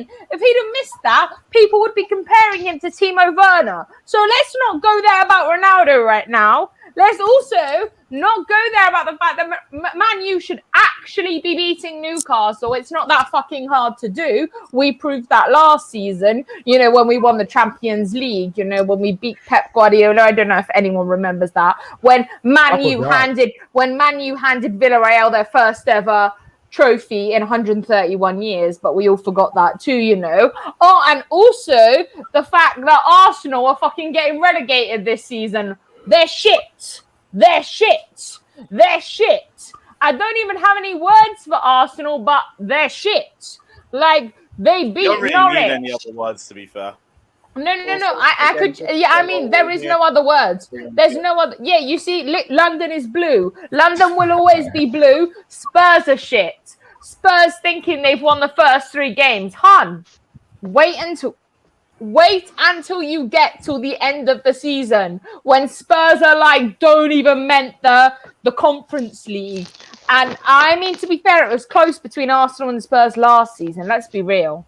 Like last season, Spurs just make the Conference League, like just by that much, like that. No, I'm sorry, this is me being generous. Maybe that much. I don't know. But being generous is being generous. Like Arsenal handed Spurs the Conference League. They were like, nah, hun, we don't want this shit. Bye, you have this shit. And like, I'm talking about the fact that Chelsea are champions of Europe. We are 9 games unbeaten. Let's just talk about that. 9 games unbeaten. You know, let's just talk about that. Like, we ain't been beaten yet. Anthony Taylor's a bald prick. The man's got bald hair, so he's got balditis. You know, he's struggling with this like bald shit, and he sees all these Chelsea players with full heads of hair, and he's like, "Shit, these pricks have got full heads of hair." And he's like, "Let me take it out on them. Like, let's not go there." But you know, Chelsea are coming for this Premier League title. You know, I keep saying this. I'm not mad if Chelsea don't win the Premier League, because I'd rather. And I'm going to sound really stupid here because people are going to be controversial here. I would rather have Chelsea win the Champions League again, the Premier League. Because if we win the Champions League, we will be the first ever English team to win back-to-back. That is making history. That's what Chelsea do. We make history. We make history. It's been done before. Right, so what was your thoughts on the Chelsea game? We haven't my thoughts on competition. Basically, You mean like in the 21st century? my thoughts. Yeah. That's what I mean. Sorry, I didn't mean to be unfactual there. I apologize. What I mean is that Chelsea were fucking phenomenal. Romelu Lukaku. He got 2 goals in his Stamford Bridge debut. 2 goals. What are you saying? 2 goals. And you know what? They were good goals. Ronaldo, come at me. What was your first goal? Shite. Let me tell you. Romelu Lukaku getting 2 fucking fabulous goals. You know what? Someone told me yesterday that Vardy was in competition for the Golden Boot instead of Lukaku, and I went, you don't know football. Let me tell you now, it's Ronaldo, Kane, and Lukaku, and we know who's winning the Golden Boot this season. It's Lukaku. Like Chelsea were, yeah, I just said that, Fata. I don't know if you heard me. Like, get some hearing aids, but you know, like I'm telling you now, they were phenomenal. Let me tell you, Chelsea are coming for every single one of these people. Chelsea are coming for everybody. You better back this up. Chelsea are coming for everybody. You should be scared. Your whole family should be scared. Everyone that's not Chelsea should be scared because we are coming for you. We are a threat to you. Hun. And you need to back it out. Like I'm telling you now, PSG can have Messi, Man U can have Ronaldo, but it doesn't mean jack shit to me. It doesn't mean jack shit. If you can't defend, if you don't have a good midfield, and we have 2 teams, our backup, our bench contains 2 teams. Our whole Chelsea squad contains 2 teams. We don't need anything else. Man U, basic bitches. Liverpool, we stole Saul from them because they didn't fucking make any signings. So they decided to sign Jordan Henderson for another 4 years where he's going to be out of his prime and he's not going to make any money. Great job there. Let's talk about Man U. I'm waiting. I mean, yeah, they're shit. Apart from Luke Shaw in their defense, who else have they got? Nobody. Okay, like let's move on to City. Shite. Pep Guardiola, fraud. Man frauding himself out because we beat them. Charlotte. One sec, Charlotte. Big up Amy saying Rom loves CFC. The celebration, man. I was in tears. This guy is a pose artist. Every celebration he has is hella photogenic. Chris as well saying this girl needs to be a regular. Well, if you want to see more from Charlotte, the Brilliance Chelsea Ladies show should be on tonight. Is it on tonight? Yeah, it should be. I'm hoping people ain't sick and shit, you know, like people calling in sick, you know, like. But yeah, I'm hoping it happens tonight. But yeah, I'm hoping it happens tonight because I want to slag a shitload of people off, you know. I thought I should come on here and express my feelings too to slagging people off because, you know, what time is it? Time to slag. Oh, it's time to slag people off, you know. Basically, anyone that's not Chelsea is in the firing line. Tonight, I'm a Leeds supporter because I'm supporting Leeds. So Liverpool fail again, you know. Got to be like, come on, Leeds. Because you know what? Last season, Liverpool struggled against Leeds. Last season, Liverpool struggled. Let's be real. They struggle against the smaller teams. They struggle against the smaller teams because they're incompetent. And they got Jurgen Klopp, who's a fucking fraud. He's a fraud and a half as it is. Pep Guardiola, fraud and a half. Because the man couldn't beat us. Ole Gunnar Solskjaer stands for only group stages, because that's all he gets. Oh my God! And let's be real, OGS, only group stages, Man can't do anything. Let me tell you, Ole Gunnar Solskjaer. Tell me, Ole. No. Someone give me a reason why Ole Gunnar Solskjaer isn't a fraud, because I have none. Man handed Villarreal good evening. Unai Emery went, good evening, Ole Gunnar Solskjaer. And he went, shit, I've just shit me pants. I'm going to hand you the win. Because let me tell you, people picking up De Gea too. Like, oh, De Gea in his prime was fabulous. But now people are like, oh, De Gea's still better than Mendy. I'm like, hon, your goalkeeper handed Villarreal their first ever goal and their first ever trophy. What did my goalkeeper? He made us champions of Europe. Man United are our bitches. Every single team is our bitch right now until Champions League finishes again. Because every single team is our bitch. Like, no other team can come at me. No other team can come at me because we're champions of Europe. What does that mean? It means all you other teams are shite. Shite. Neymar, shite. Messi, shite. Man City, shite. Liverpool, shite. Barcelona, shite. Charlotte, one sec. I hate to pause all of this, but I do have to leave in a few minutes. So, anyone got any other final thoughts? Good shite. Charlotte, can I ask something? Charlotte. What have you been drinking lately? Wait, has man got a rifle out in the back? Mate, just to clarify, I'm like 3 bottles of Prosecco down. I'm fucking loving life. I figured I knew there was something other than water in that glass. Just to clarify, as far as I'm concerned, Sunday's the new Saturday. F1 races, like Liverpool, Leeds beating Liverpool. Like, what more can you want? I've got to be prepared for this shit. Man backed out a fucking shotgun. I can't be honest. I love that. Right, that's a tranquilizer one, right? Yeah, it's that tranquilizers. It's that tranquilizers to get Arteta, to get Jurgen Klopp, to get Pep, to get Ole Gunnar only group stages. Yeah, you know what I mean. Oh my God! Right, I just cool. got that. Guys. Wait, I got it. Charlotte, go. That was the most chess I think I've ever heard from a Chelsea fan. Good Lord, I respect. Pure violence.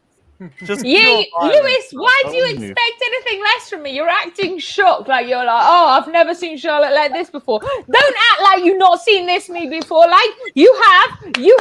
You've seen me be more violent. So let's be nice. I'm being nice today. This is me being nice. And she chose whole violence. That's all, man. But guys, that's crazy. I choose violence every guys, day. I've got to wrap up the stream. Big up everyone that is locked in. It has been yet another wild stream. You got Johnny beefing everyone, you got Andrew beefing everybody, and then Charlotte just coming in on violence. But big up everyone that's locked in. Just smash the like and subscribe button as always. And as usual, we end with the Danish Maldini. Take care, like and subscribe, and as always, Up the fucking Chelsea. Oh yeah, I forgot to say as well. We're back at 10 p.m. for Shameless FC. So check that one out. Shameless FC live. Subscribe. Take care, like and subscribe. We out. Up the Chelsea. Boom.